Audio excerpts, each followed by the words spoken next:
The hunter becomes the hunted snow blankets, the Ardennes forest. December 16, 1944. Silence broken only by wind through frozen pines. Hans Müller lies motionless behind a snow-covered trunk. 22 years old, 2 years on the Eastern Front, survived. Stalingrad, one of the finest snipers in the Wehrmacht. Through his scope, he watches American soldiers from the 99th Infantry Division moving between trees. Slow, cautious, predictable. Too easy. Crack. One American drops. Red blooms across white snow. Hand smirks. Perfect shot. Just like the Russians. But 2 seconds later, everything changes. The entire American squad explodes into coordinated chaos. 2 men open fire immediately, pouring rounds toward his position. 2 more sprint forward, low and fast, weaving between trees. They are not panicking, they are executing, and they are firing while moving. Crack, crack, crack, crack, crack, crack, crack, crack. Ping hands, fires again, miss. The target dropped behind cover before his bolt cycled. He works the bolt, aims, fires, miss again. They give him no skill target, no pattern, no time. Their fire comes in with continuous overlapping. It sounds like a platoon, but it is 8 men. This is not Normandy. This is not the Eastern Front. This is the Ardennes, where Germany launched its final desperate gamble to split the Allied armies, where the Wehrmacht believed they would crush experienced American troops in brutal winter combat.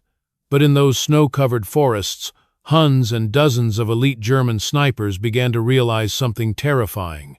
The Americans were not fighting the way Germans had been trained to hunt. And that difference, that fundamental tactical evolution, turned the hunter into the hunted. This is the story of how a simple weapon, a revolutionary tactic, and a completely misunderstood sound changed the mathematics of survival in the deadliest winter battle of World War II. Chapter 1. The Perfect Trap. December 16th, 1944. 5:30 a.m. The Ardennes Forest. 250,000 German troops smash into 80,000 unprepared Americans along an 85-mile front. 3 armies, 1,400 tanks, 2,000 artillery pieces. Operation Vactum Rhin, Watch on the Rhine. Hitler's last roll of the dice. The plan is brilliant in its audacity. Punch through the weakly held Ardennes, cross the Meuse River, capture Antwerp, split the British and American armies, force a negotiated peace in the West, then turn everything back east against the Soviets. Adolf Hitler himself dictated the plan, against the objections of every field marshal. Gerd von Rundstedt called it insane. Walther Model said it was operationally impossible. Hasso von Manufel proposed a smaller, more achievable encirclement. Hitler overruled them all. The Ardennes was chosen for specific reasons. The Americans considered it a quiet sector, a rest area for shattered divisions recovering from Hürtgen Forest, a training ground for green units not yet blooded. The terrain was terrible for armor, dense forest, and steep ravines. So Allied intelligence assumed Germany would never attack there, exactly what Hitler counted on. The Germans achieved complete tactical surprise. American positions were overrun in the first hours. Entire regiments disintegrated. The 106th Infantry Division virtually ceased to exist as a fighting force within 48 hours. Thousands surrendered. But the German plan had a critical flaw built into its timetable. It assumed American units would collapse quickly like French troops in 1940. That roads would be seized intact, that fuel dumps would be captured, that resistance would crumble once the initial shock wore off. The timetable gave 5th Panzer Army exactly 2 days to reach the Meuse River, 6 days to take Antwerp. 2 days became 2 weeks. Because in dozens of small towns and frozen forests, American units that were supposed to run away did something unexpected. They stay, and they fought at a critical road junction called Bastogne. The 101st Airborne held out completely surrounded at Street 5. The 7th Armored and remnants of shattered infantry divisions created a salient that tied down two entire German corps for 6 days at Ellenborn Ridge. The 2nd and 99th Infantry Divisions stopped the 6th Panzer Army dead. The northern shoulder of the German offensive never moved, and that is where Hans Müller and hundreds of German snipers discovered that everything they knew about fighting Americans was catastrophically wrong. The Wehrmacht entered the Ardennes with specific expectations about American soldiers. Expectations built on intelligence reports, propaganda, and their own experience in Normandy. Americans were soft, inexperienced, dependent on overwhelming firepower and air support. In close terrain, in bad weather, without their tanks and planes, they would fold. German snipers, in particular, had reason for confidence. Most were veterans of the Eastern Front. They had hunted Soviet soldiers for years through Stalingrad, Kursk, the retreat through Ukraine. They knew how to read movement, anticipate patterns, exploit hesitation. The CAR-98K was not a perfect sniper rifle, but in skilled hands, it was deadly. Effective range 800 meters. Accuracy sufficient for headshot at 300. German snipers were trained to fire one perfect shot, then relocate before return fire arrived. Against Soviet infantry, armed with Mosin-Nagant bolt action rifles, this worked beautifully. Soviet soldiers moved slowly, cautiously. They fired single shots, conserving ammunition. A patient German sniper could track a target, lead the movement, fire, and disappear before the Soviets even located him. The Eastern Front had taught very specific lessons. Patience wins. Concealment is life. One shot, one kill, one escape. These lessons were gospel. They were also about to become a death sentence, because the Americans moving through the Ardennes forests were not armed with bolt-action rifles. They carried a weapon that fundamentally changed the infantry equation, the M1 Garand. On paper, it does not look revolutionary. Semi-automatic rifle, 8-round MB block clip, effective range, 460 m, weight 9.5 lb.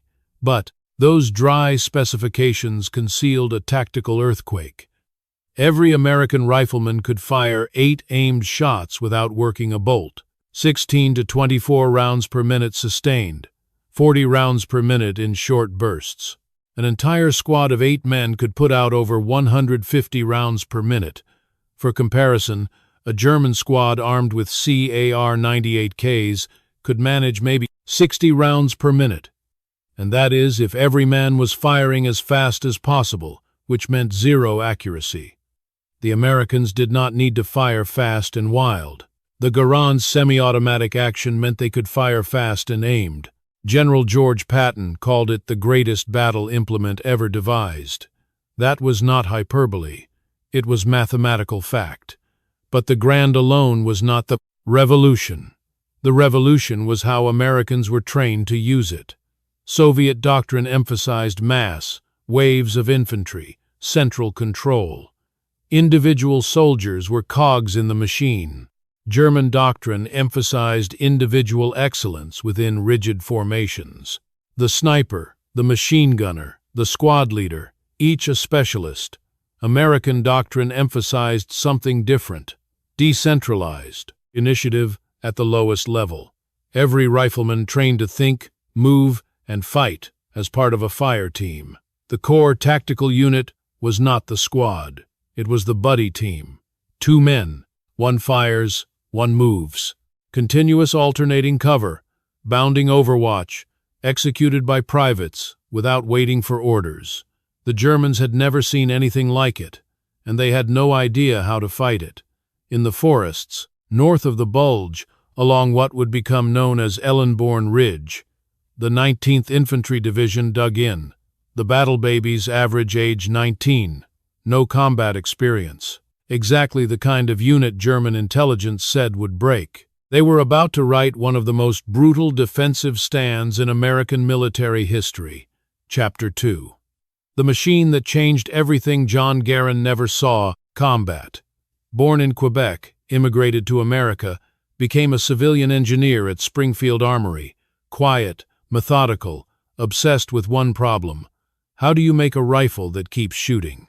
For decades, every army used bolt-action rifles. Fire. Work the bolt manually. Eject the spent casing. Chamber the next round. Aim again.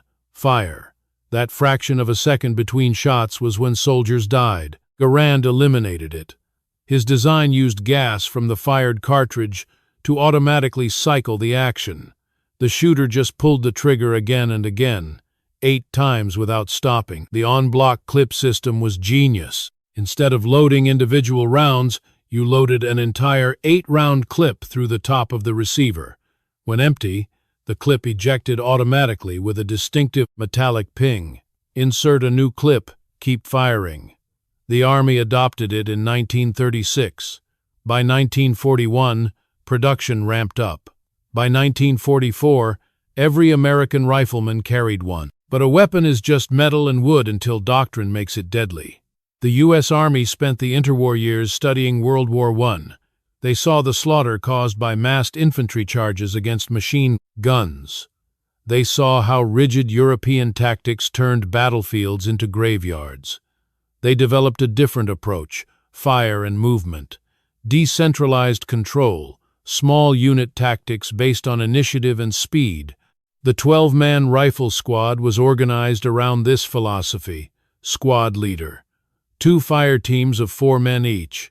Each team had a Browning automatic rifle gunner and 3 riflemen with Garands.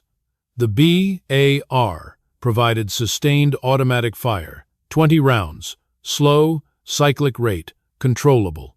The 3 riflemen provided accurate semi-automatic fire. Together, they created a base of fire that could suppress an enemy position while the other fire team maneuvered. This is called bounding overwatch. It sounds simple. In practice, it requires trust, timing, and training. Team 1 fires. Continuous aimed shots at the enemy position, not to hit necessarily, but to force the enemy to keep their heads down. While Team 1 fires, Team 2 moves, not running blindly, short rushes 5 to 10 meters from cover to cover, always moving at an angle to the enemy, never straight at them. Team 2 reaches cover, goes down, starts firing. Now Team 1 moves back and forth. Continuous fire, continuous movement. The enemy never gets a clear shot because someone is always shooting at them. Every American infantry soldier trained this until it was instinct. At Fort Benning, at Camp Shelby, at 100 training camps across America, live fire exercises. Move under fire. Fire while your buddy moves. The Germans trained individuals to excellence. The Americans trained teams to synergy. The difference showed up in rates of fire. A German sniper with a Kar 98 could fire maybe 10 to 15 aimed shots per minute. Fast for bolt action. An American rifleman with a Garand could fire 16 to 24 aim shots per minute. Just one man, an American fire team, 4 men with Garands and 1 BAR could pour out 80 to 100 rounds per minute. Sustained, an American squad, both fire teams working together, could generate over 150 rounds per minute while advancing. No German unit of equivalent size could match that firepower, not even close. But here is the twist that German snipers did not understand until it was too late. That massive firepower was not designed to kill. It was designed to suppress. Suppression means forcing enemy to take cover, to stop shooting, to stop observing, to stop thinking. While suppressed, the enemy cannot effectively return fire, cannot track movement, cannot coordinate defense. And while the enemy is pinned by fire, American infantry closes the distance. This is the revolution, not the ground itself. The system built around it. Soviet tactics used mass to overwhelm. German tactics used precision to destroy. American tactics used fire and movement to dislocate. In the dense forests of the Ardennes, where visibility was measured in meters, where every tree could hide a soldier, this system became devastatingly effective. A German sniper would fire. One shot, perfect shot. Kill an American. Then the entire American squad would light up his position. Garands barking. AR hammering, bullets snapping through branches. Suppressive fire so intense the sniper could not lift his head. While he is pinned, two Americans bound forward. Different angle. Get closer. More fire. Now he is taking fire from multiple directions. If he stays, he dies from maneuver. If he runs, he exposes himself during the move. The Eastern Front never prepared them for this. Soviet soldiers, even when they had semi-automatic SVT rifles, did not use fire and movement doctrine at the small unit level. Soviet tactics were centralized. Squad attacks followed orders from above. Individual initiative was discouraged. German snipers learned to hunt patient, predictable targets. Then they met Americans who were neither patient nor predictable. The 99th Division held a 20-mile front with 3 regiments. The 3,983rd, 3,984th, and 395th Infantry, about 15,000 men total. On December 16th, the 6th SS Panzer Army hit them with 4 divisions, 12 SS Panzer Division, 27th Volksgrenadier, 3 Parachute Division, elements of the 1st SS Panzer, over 40,000 German troops, massive artillery preparation, armor support. The plan was to smash through in hours, reach the road network behind American lines, race for the Meuse. Instead, the 19th Division held for 6 days, not because they had better positions, not because of air support. There was none in the initial days. Not because of reinforcements. Those came later. They held because German tactics could not crack American fire and movement. In the forests around Krinkel-Rockerath, German infantry advanced in traditional assault formations, concentrated, following officers, moving toward objectives. American squads broke into fire teams. One team established a base of fire from a building or tree line. The other team fell back to the next defensive position. First team fired until the second team was set, then leapfrogged back. The Germans kept running into continuous fire from multiple positions. They would suppress one American position, advance, and immediately take fire from a different angle. Frustrated German commanders threw in more troops. The 27th Volksgrenadier lost over 2,000 men in 2 days, fighting for a handful of forest villages. German snipers, positioned in the woods, tried to disrupt American movement. They would kill the point man, expecting the squad to freeze or take predictable cover. Instead, the Americans immediately returned fire, massive volume, forcing the sniper to go to ground. While he was pinned, they bounded past his position or flanked it entirely. The hunters became the hunted. But there is one more element that turned psychological. One sound that became infamous in German accounts, the ping. When an M1 Garand's 8-round clip emptied, the MB block clip ejected with a sharp metallic ping, distinctive, unmistakable, audible across a battlefield. After the war, a myth developed. German soldiers supposedly listened for the ping, knew the American was out of ammo, and rushed his position. Here is the truth. That almost never worked, because by the time one American's Garand pinged, 3 other Americans in his fire team were already firing. The squad did not reload simultaneously. They staggered. Continuous fire. But in the quiet of the Ardennes forest, that ping had a different psychological effect. German snipers and infantry learned to associate it with American positions. Ping meant Americans nearby. Ping meant incoming fire. Ping meant danger. Some American troops figured this out. They deliberately eject clips to draw German fire, then suppress the German position with coordinated squad fire. The ping became a signal, not of vulnerability, of presence, of that relentless, coordinated firepower about to tear through the forest. For German snipers used to silence, patience, single, perfect shots, that sound was unnerving. It meant the Americans were not running out of ammo. They were reloading to shoot more. Chapter 3. When the system broke down, theory is beautiful. Reality is frozen blood on snow. The Ardennes in December 1944 was hell. Temperatures dropped to 10 degrees Fahrenheit, snow 3 feet deep in places, frozen ground impossible to dig, soldiers sharing foxholes for warmth, trench foot, frostbite, hypothermia killing men who never saw combat. The M1 Garand was designed for warfare, not for this. At low temperatures, the rifle's gas system could malfunction. Moisture from breath or snow would freeze in the action. The on-block clip system, normally reliable, could jam if ice formed in the receiver. American soldiers learned brutal lessons fast. Keep your rifle inside your coat when not firing.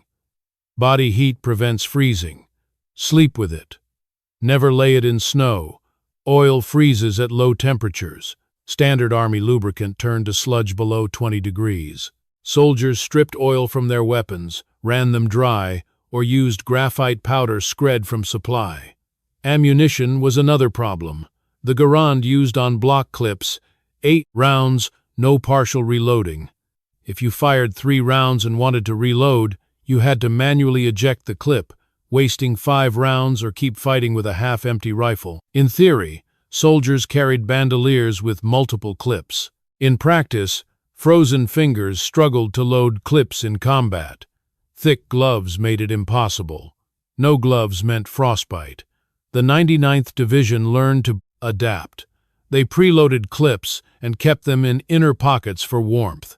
They practiced reloading with frozen hands until muscle memory took over. They learned to count shots and reload during lulls, but equipment was only part of the challenge. The real problem was terrain. The Ardennes forest is not flat. It is a landscape of ridges, ravines, and dense pine forest. Visibility, often under 50 m. Sound travels strangely through snow-covered trees. Echoes confuse direction. Fire and movement doctrine assumes you can see where you are moving. In the Ardennes, you often could not. American squads adapted by tightening their formations. Instead of 10-meter bounds, they moved 5, kept visual contact, used hand signals. They also learned to use sound as a weapon. In dense forest, you cannot always see the enemy, but you can hear them. The Garand's distinctive crack, the BAR's slower thump, the sharp bark of the KR-98. American squads would deliberately fire to draw return fire, locate German positions by sound, then maneuver on the revealed position. German snipers trained to fire once and relocate found this tactic devastating. Fire once and 8 Americans converge on your last position. Stay silent and you cannot stop their advance. The battle babies of the 99th were not supposed to win. On paper, they should have been overrun in hours. Instead, they held Ellenborn Ridge. The ridge itself is unimpressive. A low, wooded rise east of the Belgian town of Ellenborn, but it commanded the road network. The 6th SS Panzer Army needed to reach the Meuse. If the Germans took Ellenborn, they could pour armor through the gap, unhinge the entire American defense. They never took it. The 99th Division, reinforced by the 2nd Infantry Division, pulling back from an offensive, created a defensive line, anchored on terrain supported by artillery and held by rifle squads, executing textbook fire and movement. German attacks followed predictable patterns. Artillery preparation, infantry assault, try to punch through. American defense was flexible.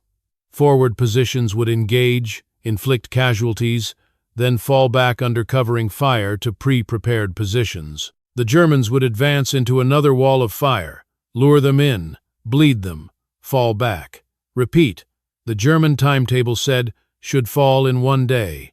After 3 days, they had not gained a mile. After 6 days, they stopped trying, but holding ground came at a cost. The 99th Division took over 15% casualties in the first week. The 2nd Infantry Division lost even more. Entire companies reduced to platoon strength. Cold injured more men than combat. Trench foot crippled whole squads. Frostbite turned fingers black. Men who had held positions for days had to be carried out, unable to walk. And German snipers were learning. The initial shock of American firepower wore off. Smart German snipers adapted their tactics. Instead of engaging squads, they targeted individuals, medics, officers, radio operators, anyone who looked important. They learned to fire and immediately displace, not waiting to confirm the kill. Hit and run. Deny the Americans a target to suppress. They started working in pairs. One sniper fires. Americans return fire on his position. Second sniper, 50 m away, shoots Americans while they are focused on the first position. Some German units developed counter-tactics to American fire and movement. Machine gun teams with overlapping fields of fire. Mortars on pre-registered coordinates let the Americans advance into killing zones. The fighting devolved into brutal close-range infantry combat. Squads clearing forests tree by tree. Firefights at ranges under 100 meters, grenades, bayonets, hand-to-hand in some cases. This is where American training showed its depth. Fire and movement does not just work at range, it works in close combat. Two Americans with Garnds coordinating can clear a building faster than a German squad, with bolt actions. One fires through a window. The other enters while the enemy is suppressed room by room. Continuous pressure. In the village of Krinkel, the 38th Infantry Regiment of the 2nd Division fought house to house against the 12th SS Panzer Division. The SS were fanatics, experienced, elite. They got massacred. American squads used fire and movement inside buildings. One fire team suppresses a room from the hallway. Other team grenades it. Rushes in firing. Clear. Move to next room. The SS tried to hold every room. Rigid defense got pinned in place and destroyed after 2 days. Krinkel was still in American hands. The 12th SS Panzer had lost nearly 1,000 men for a handful of ruined buildings. But the real shock for German commanders came from after-action reports filtering up from company and battalion level. American rifle squads were outgunning German infantry at every engagement. This was not supposed to happen. German doctrine, German training, Germans' experience said individual German soldiers were superior. Americans won through material superiority, air, power, artillery. In the Ardennes there was no air power. Artillery was limited by supply and weather. It was rifle squad against rifle squad, and the Americans were winning.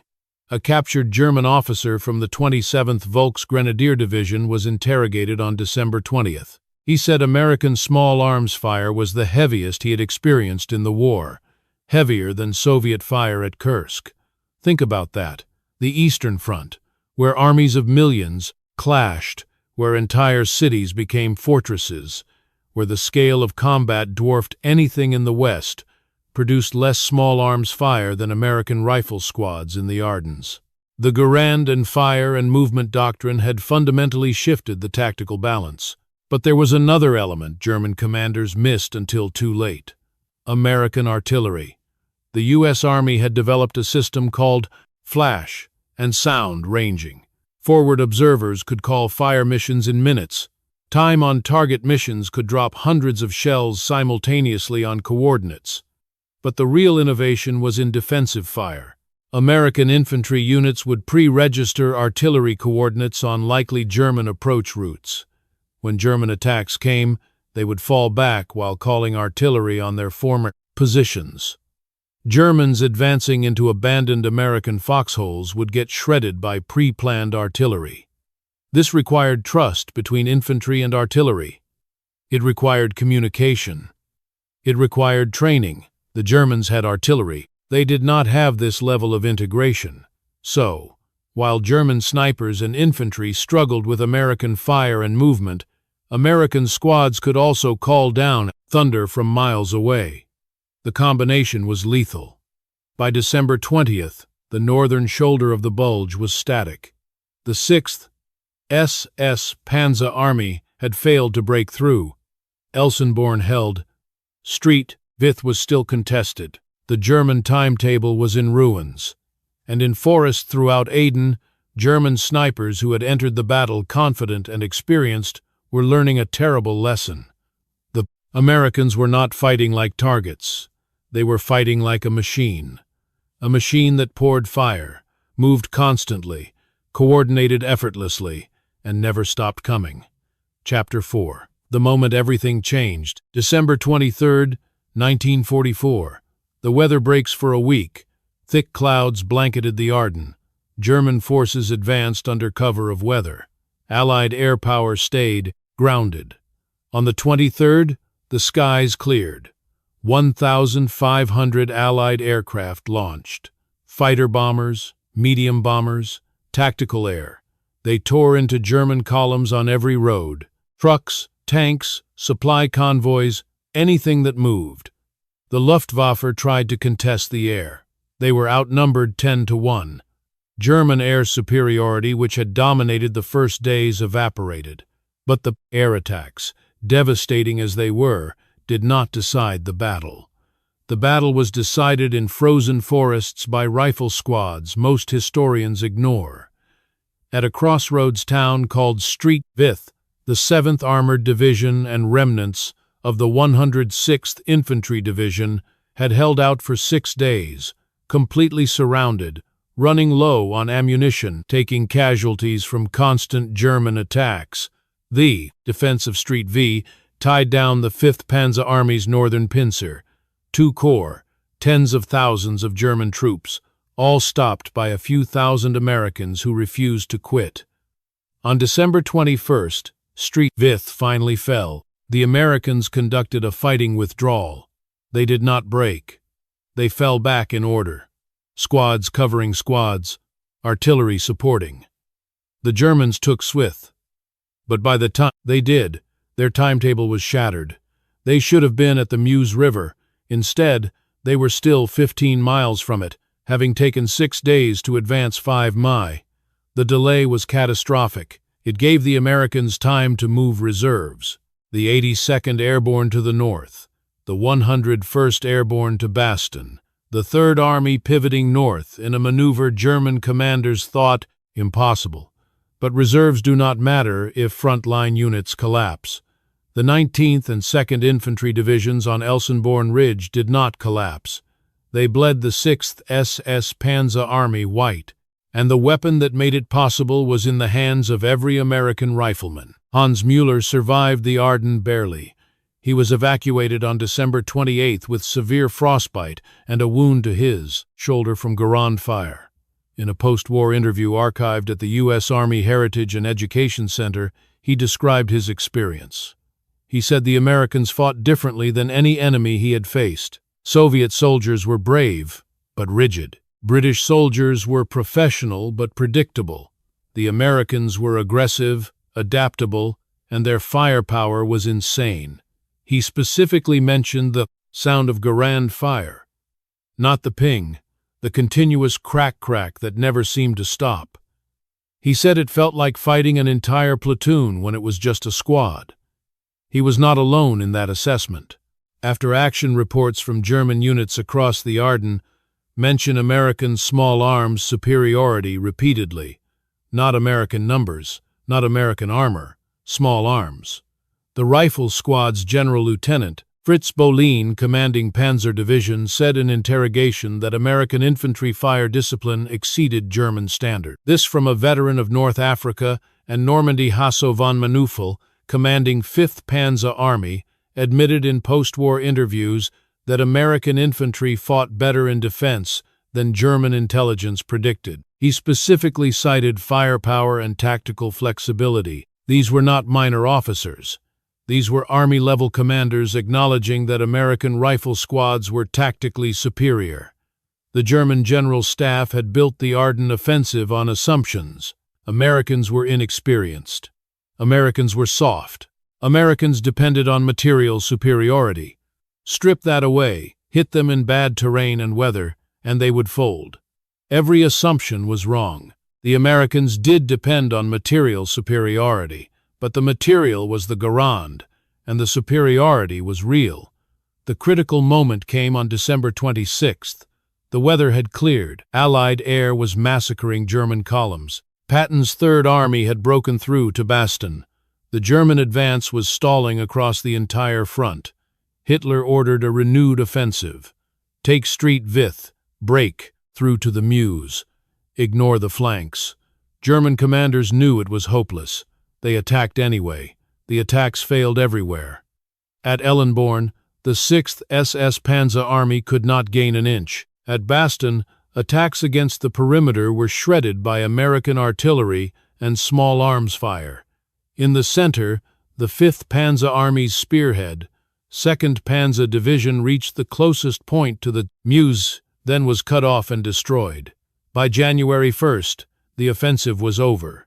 Germany would fight for 4 more months, but the Ardennes broke the Wehrmacht's back. Over 100,000 American casualties, 19,000 killed, the bloodiest battle in U.S. Army history. But German losses were worse. Over 100,000 casualties, 800 tanks destroyed, the Luftwaffe crippled, fuel reserve exhausted. Germany could not replace those losses. The Eastern Front was collapsing. The Western Front would follow. But here is the part that matters for our story. The casualties were heavily weighted toward the opening days. American units that broke, ran, or surrendered took catastrophic losses. The 106th Infantry Division effectively ceased to exist.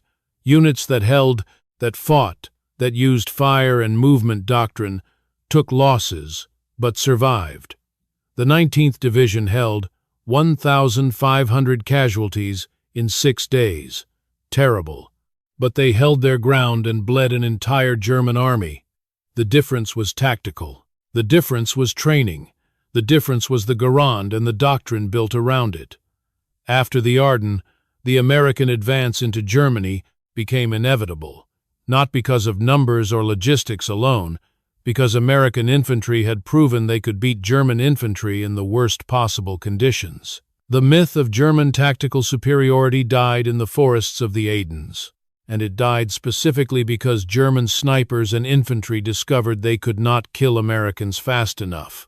One German with a bolt action could kill one American, maybe 2 if he was skilled and lucky. But before he cycled his bolt for the 3rd shot, 8 Americans with Garands would kill him and everyone around him. That is not hyperbole. That is mathematics. German military analysts after the war studied the Ardennes extensively. They identified multiple failures: intelligence, logistics, air power, weather assumptions. But one report from the Kreis Maestace, German Military History Project, specifically analyzed infantry combat effectiveness. It concluded that American rifle squads in 1944 had achieved higher sustained rates of effective fire than comparable German units. The report attributed this to 3 factors: the M1 Garand fire and movement training, and decentralized command that allowed squad leaders to make tactical decisions without waiting for orders. In other words, everything German snipers in the Ardennes thought they understood about fighting Americans was wrong. They were not fighting individuals. They were fighting a system, and the system worked. Chapter 5. What the Germans learned too late. The German army kept meticulous records, after-action reports, intelligence assessments, tactical studies after the Ardennes. Those records show a marked shift in how German commanders viewed American infantry. A January 1945 intelligence summary from Army Group B, the headquarters controlling German forces in the West, contains a section on American small unit tactics. It describes American rifle squads as highly mobile, well-coordinated, and possessing firepower equivalent to a German infantry platoon. It notes that American fire discipline and movement under fire exceeds training given to standard German infantry. It recommends German units avoid close-range infantry engagements with American rifle squads unless supported by machine guns or armor. Think about that. The German army, arguably the most tactically proficient military in the world in 1944, was telling its units to avoid rifle-range firefights with Americans. Another document, a tactical assessment from the 6th SS Panzer Army dated January 10th, specifically discusses American defensive tactics. It notes that American units fall back in stages, maintaining continuous fire, making it difficult to exploit breakthroughs. It observes that American squads coordinate fire and movement even when under heavy pressure. It warns that attempting to rush American positions after suppressive fire often results in casualties from Americans who were not suppressed. These are not the assessments you write about an inferior enemy. Prisoner interrogations tell the same story. A captured Feldwebel from the 12th SS Panzer Division, interrogated December 28th, described Xing crinkled. He said his company took 70% casualties in 2 days. He said American fire was constant and came from multiple directions. He said they could not advance and could not retreat without taking losses. He was asked about American marksmanship. He said it did not matter. They did not need to be marksmen. They fired so much that they hit anyway. Volume of fire as a tactical solution. That is the Garand doctrine in one sentence. General Major Siegfried von Woldenberg, commanding the 116th Volksgrenadier Division, wrote in his post-war memoir about attacking the 2nd Infantry Division near Ellenborn. He described American defensive positions as mutually supporting. He said suppressing one position just triggered fire from others. He said his division took over 2,000 casualties in 3 days and gained less than a kilometer. He specifically mentioned the sound of American semi-automatic fire. He said it was psychologically devastating because it sounded like far more soldiers than were actually present. Perception became reality. 8 Americans sounded like 30 because they fired like 30. But the most telling evidence comes from German tactical changes. After the Ardennes, German infantry doctrine began emphasizing squad-level automatic weapons, more MG-42s, more Sturm 44s, the first assault rifle. Why? Because German commanders recognized that bolt-action rifles could not match American firepower. The Sturm was a revolutionary weapon, select fire, intermediate cartridge, 30-round magazine. It could fire semi-auto or full auto. Hitler had resisted its adoption for years, demanding production focus on traditional rifles. After the Ardennes, he changed his mind. Too late. Germany produced maybe 400,000 Sturm before the war ended. The U.S. had produced 4 million Garands by 1945. The disparity was never closed. And here is the final twist.